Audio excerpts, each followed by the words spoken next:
Hello, my name is Vanessa Ajiman. I am the founder and creative director of Copper Dust, and if you haven't already, please subscribe to our YouTube channel. So today I want to talk about how to define your African interior design style. Now, this is a piece I've been working on for a while and I am so excited to share it with you guys. It's something that came to me just through my line of work, and I was just thinking, how can I help to define the different styles of African interior design? And are there different styles of African interior design? So it led me on a path to kind of distinguish three main trends that I noticed was a particular style. So in these series of these next videos, that is literally what I'm going to be talking about. And today I just really want to focus on how you can make bold, beautiful, vibrant African textures and prints into your home and make it cohesive and beautiful. The first thing to get into is, how is interior design style defined? Now, from what I've seen through work, through research, through looking at other brands, it is defined through a series of techniques through furniture, which creates harmony in a space. So it kind of depends on where furniture is placed in a space, how it is placed, what the finish is, what the texture is. Now, this can be through color palette, this can be through textures, this can be through finish, materials. But what I'm going to do today is that I want to delve just slightly deeper into the bold and vibrant textures of Africa and how that texture can be used in our home to make it feel warm, to make it feel inviting. So one of the most important things when you're looking at your home and when you're looking at how to put it together is a sense of what feelings do I want the space to have? How do I want to feel when I step into that space? Now, people might think, oh my God, feng shui. No, it's actually really important to have a sense of feeling and purpose of when you step into a place. And this all comes to like what colors you're drawn to, and it can really be able to help define how to create a space and how to make it feel that is a feeling associated with you. So the first question I want to ask is, are you afraid of color? Or do you love a bold, eclectic mix of colors? Do you love layered colors? Do you love layered textures? Do you love layered textures? Does that speak to your inner soul? Does it speak to your spirit? When you see an abundance of color, how does it make you feel? Do you like to mix your textures? That could be a mixture of textures. Let's say you have a velvet and then you've got a Dutch wax and you want to kind of layer them together. Is that how you define your style? Do you like to color block your walls? As in, do you love to color zone? Do you want each space to have a different theme, a different kind of narrative happening in that space? And it's really important to ask yourself those questions of how you want to feel in the space, and that would really gauge which direction you're going to go through.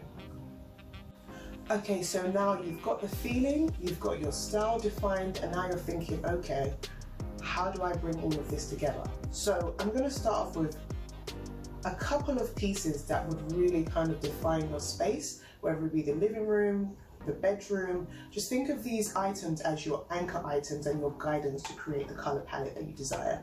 So the first thing I would start with lighting, because obviously Copper Dust loves lighting and that's how the business was founded. So I would refer to, for example, our Teshi lampshade. Now that has vibrant pops of yellow, it's made from African fabric print, and it's paired with something more muted, like a more traditional style of a fringe. And the two together, you've got that nice, bold, contemporary look with pops of color, but you've got the fringing just to kind of bring it down a notch. So you've got all those details to just add the vibrancy. So that's your first take. The second is to look at your wall art. Wall art is a great way to either create a mood in a space, to create a focal point, to draw your eye to that particular space. So for example, I love the Kenyan photographer Thandi Muri. His artwork showcases bold, vibrant colors, and it's got almost like a collage effect. It's almost like the person is blending in with the prints, but while still standing out. So you really want to look at the sources of artwork that you want to be getting. The second is more like smaller pieces around the space. So for example, a footstool. We love Bespoke Binny. They've got really bold, vibrant textures, and that is a great way to kind of build on the colors and the textures to create a nice theme. And you'll start to see, once you start bringing in these pieces together, it will just naturally be cohesive and work. The other point is the wall treatment. Do you want to go for paint? Do you want to go for mural? Do you want to go for wallpaper? And in this instance, I'm referring to wallpaper. I love the latest wallpaper with Larry and Lick. It is influenced by his grandmother in Nigeria, and you can see the bold, vibrant textures. And that is a great way to have a statement wall in a home.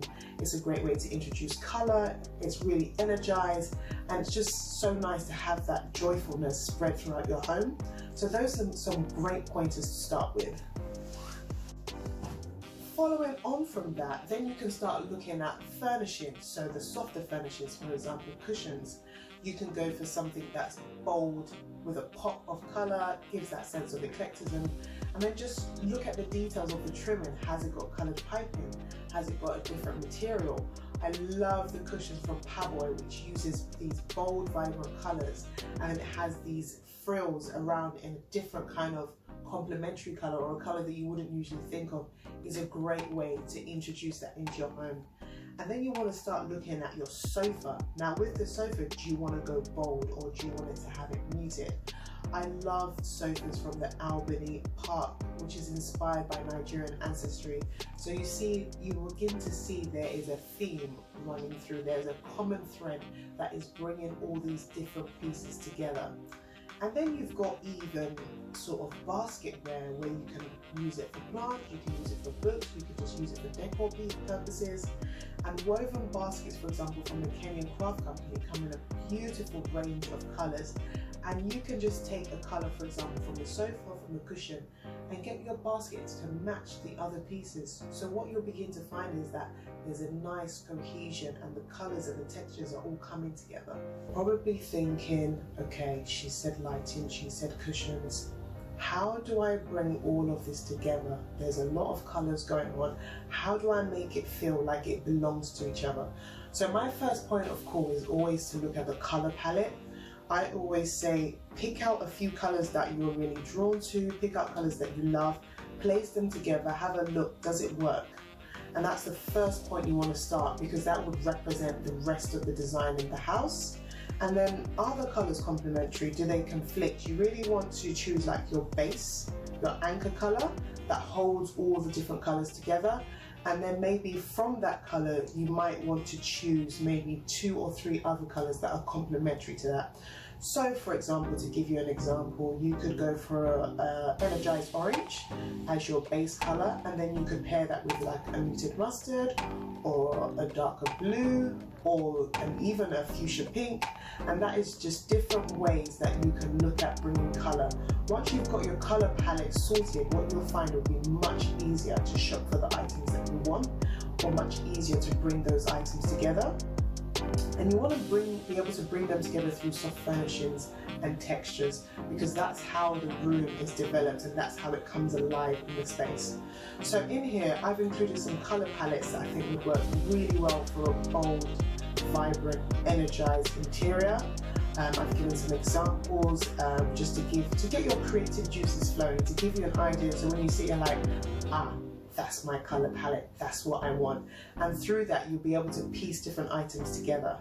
And don't be afraid, you might notice that not everything will be bold and vibrant. You might see a crossover in styles, and that is completely fine. Almost in a way you want a crossover, because it shows diversity and it shows depth. And it's so important to have depth and character in a space, because that's what makes a space. That's what allows you to be drawn to a space. Thank you for watching. I hope that inspired your creative juices to get flowing and to come up with some ideas. Please feel free to drop your comments on what projects you're working on. Don't forget to subscribe to our YouTube channel, and of course you can follow us on all social media platforms on Copper Dust LDN. Thank you.